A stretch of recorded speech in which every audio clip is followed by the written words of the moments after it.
Tabletop Spotlight, brought to you by Dragon's Lair Comics and Fantasy.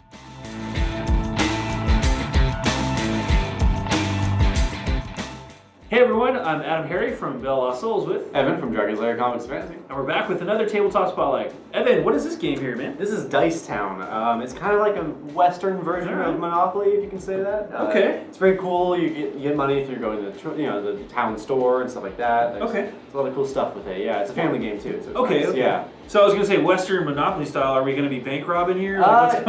You'll see if we open it up. All right. Well, color me curious, man. Let's take a look at Dice Town. All right, we have Dice Town. Dice Town. This game looks pretty cool already. I like the art for Spoiler one. alert, dice is involved. Dice, okay. The dice are used. Okay, yeah. Good to know. So here's the back of the box. It will go over everything, and this is kind of a setup. So it's going to have basically the Monopoly board. So you have your town here. You get to town hall, sheriff, stuff like that. There's fake money involved, and that's always fun. Yeah, it's always fun. I don't care right. what game it is. Anytime you have fake money to play around with, I like it. All right, let's go ahead and open it on up. I'm going here.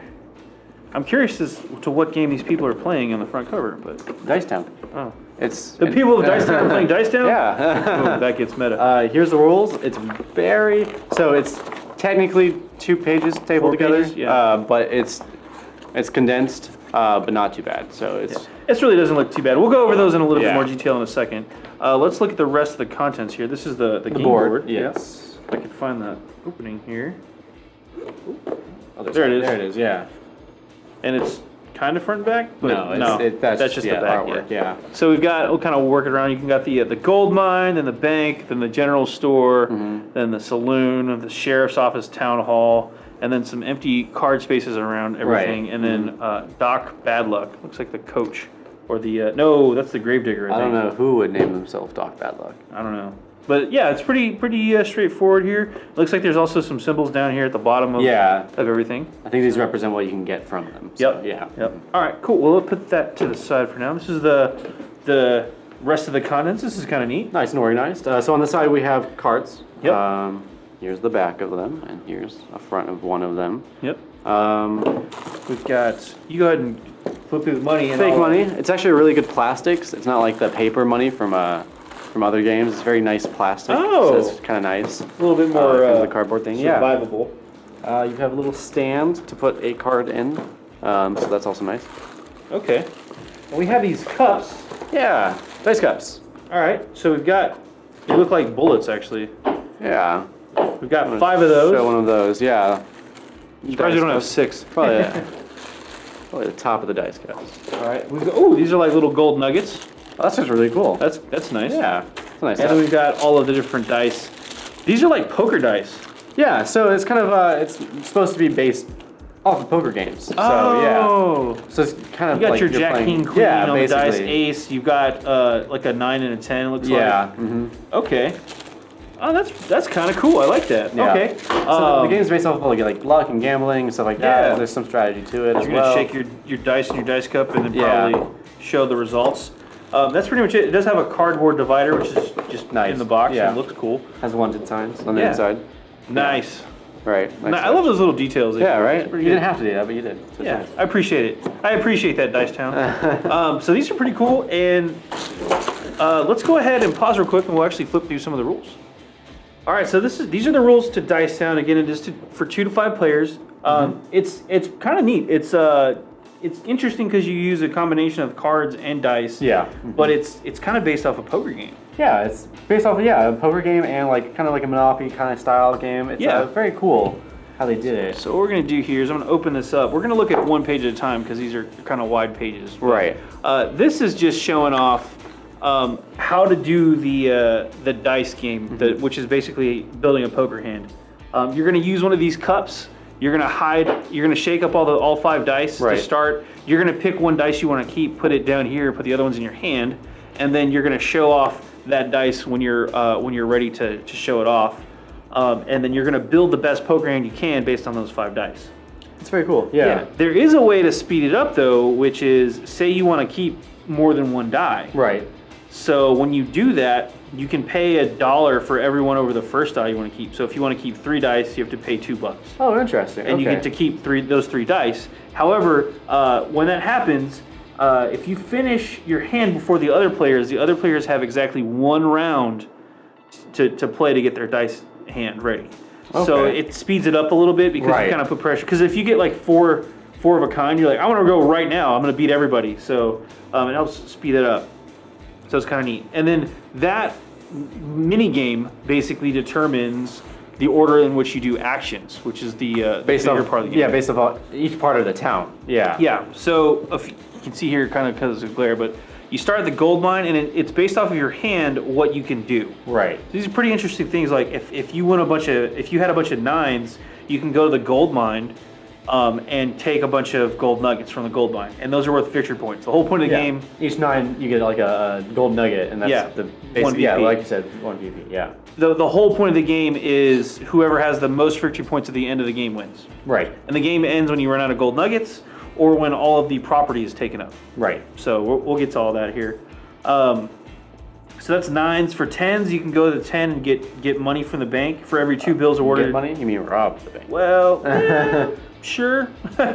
Yeah, you rob the bank. You totally rob the bank. You rob the bank, and for every 2 bills awarded that way is 1 VP at the end of the game. Okay, cool. Stagecoach, that's where you actually, if you spend money in this round with the dice game, that's where the money goes, to the stagecoach. And then that money goes to the bank and kind of refills the bank anyway. The general store, here you can actually buy equipment and what are they called? Property claim or general store. So you can, get like... So you buy yourself some property. Yeah. You can get like dynamite, or you can get like, to help with like mining gold, or you can get pistols to help defend yourself, things like that. Things I wish my journal was for. Yeah, right? I'd like to buy some dynamite. The saloon, you can actually, for every queen in your hand, you've won the charm of the ladies, and they will help you steal other people's stuff. Okay. Which seems appropriate. The sheriff, whoever has the most kings can become the new sheriff, and in which case they get the sheriff badge, which is why they have the little standee. Right. And that sheriff is the guy that determines ties, who wins ties, which is kind of a big deal because you can actually bribe the sheriff. It's actually encouraged. Right. So if you're the sheriff, people are like, hey, vote for me, pick my side, I'll give you some money. Like, yeah. Money. Town Hall is the player with the best hand automatically gets that, and not only that, they also get to pick first. Right. For each ace in their hand, they get to grab a property claim, and those can range from 1 to 5 VPs. And then if you just did really poorly, if you didn't get anything, based on your hand or whatever, you go visit Doc Badluck, and depending on what you had, you get different things. Okay, cool. It's kind of neat because this also actually allows you to protect your stuff a little bit better. Because if you have 9s or 10s, you can get barbed wire when you can place on one of your properties to prevent people from stealing it. Things like that. Yeah. So it's kind of interesting. Again, each one of these sections has their own decks that go along with them and do different things or different effects. Like gold mine's not decks; it's gold. But, right. Then last but not least, it's just a quick reference to what each card does. Yeah. So all the different cards, what they all do. We also have the end of a round resolution, how that works. So it's just a real quick kind of summary there. And then it does talk about how to score points and everything down here. Down here I'll tell you. The game ends when there are no more gold nuggets in the gold mine, or if all the property claims have been found owners. Yep. So that's the winning point. And then every 1 VP for every gold nugget, 1 VP for every $2, 5 for whoever is sheriff at the end of the game. That's important. Yeah. And then the equipment cards issued at the general store, which have numerical value or the indicated number of VP. So on their property cards. Right. Yep. Yeah. And then the property claims award the number of VP. Yeah. And there's some FAQ, just general clarifications, things like that. So it's a really simple game. Once you play a round or two, it makes total sense to me. And it seems like a lot of fun. Fun little Western for 2 to 5 players. Yeah, it's not bad. Cool. Dice Town. Go check it out. Let's hop out for a really fast recap. All right, everyone. Well, that was Dice Town, which is actually a really cool dice poker game. Yeah, believe it or not, there's dice in it. Yeah. Yeah, I like it. Yeah, it's a neat mechanics. I like the hidden thing with the hands that you get with the dice. That's pretty cool too. Cool and how you can like kind of make it quicker and stuff. Yeah. Kind of put the pressure on them. I got a really good hand. Take that, y'all. So let's run some numbers real quick. This is from Metagots? Metagots? Metagots, family Sorry. collection. Yeah. So yeah. Games, okay. So they do mostly family games. Okay. 2 to 5 players. 2 to 5. Good range. It's a family game. Yep. So Ages like 8 and up. yeah, usually. I would say. And then 30 to 45 minutes. So it's not even that Give or long take. of a game. So it's nice. And then what's the price point on this one? It is $44.99. So it's actually not pretty. bad. It's a board game. Yeah, it's pretty price. typical board game price. Yeah. You get a lot of stuff in the box, and it's all really Yeah. high quality. So I really can't complain with that price. Yeah. Anyway, is this a new one or has this been out for a little while? Yes, this is a new one. Brand new one? Yeah. Okay, cool. Well, Dice Town in stores right now. Go check it out. I'm Adam here from Bell Lost Souls. I'm Adam from Dragon's Lair Comics Fantasy. And this has been another Tabletop Spotlight. Thanks for watching. Have a good one. Tabletop Spotlight brought to you by Dragon's Lair Comics and Fantasy. Thanks for watching.